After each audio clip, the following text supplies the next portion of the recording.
कहानी देवराहा बाबा की।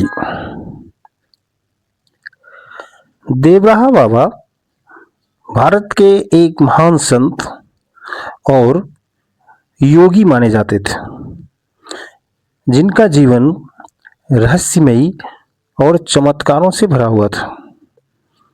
उनका जन्म कब और कहाँ हुआ, इस बारे में कोई निश्चित जानकारी नहीं है।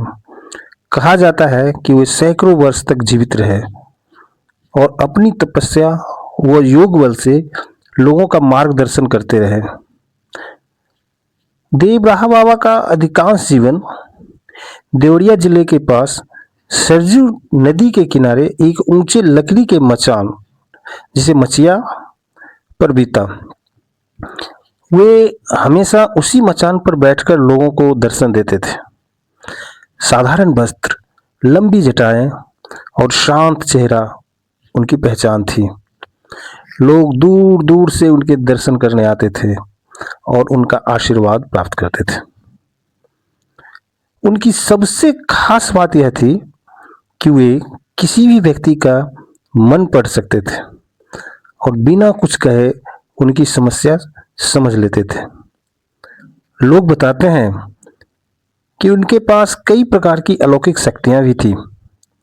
वे पशु पक्षियों से भी प्रेम करते थे और कहा जाता है कि जंगली जानवर भी उनके पास आकर शांत हो जाते थे। देवराहा बाबा के भक्तों में आम लोग ही नहीं, बल्कि कई बड़े नेता और प्रसिद्ध व्यक्ति भी शामिल थे। कहा जाता है कि इंदिरा गांधी और राजीव गांधी जैसे नेता भी उनका आशीर्वाद लेने आते थे। बाबा सभी को समान दृष्टि से देखते थे और कभी किसी के साथ भेदभाव नहीं करते थे। उनका जीवन अत्यंत सादा और त्यागपूर्ण था। वे बहुत कम भोजन करते थे और अधिकतर समय ध्यान और साधना में लीन रहते थे। वे लोगों को सादा जीवन जीने, सत्य बोलने और भगवान में विश्वास रखने की शिक्षा देते थे।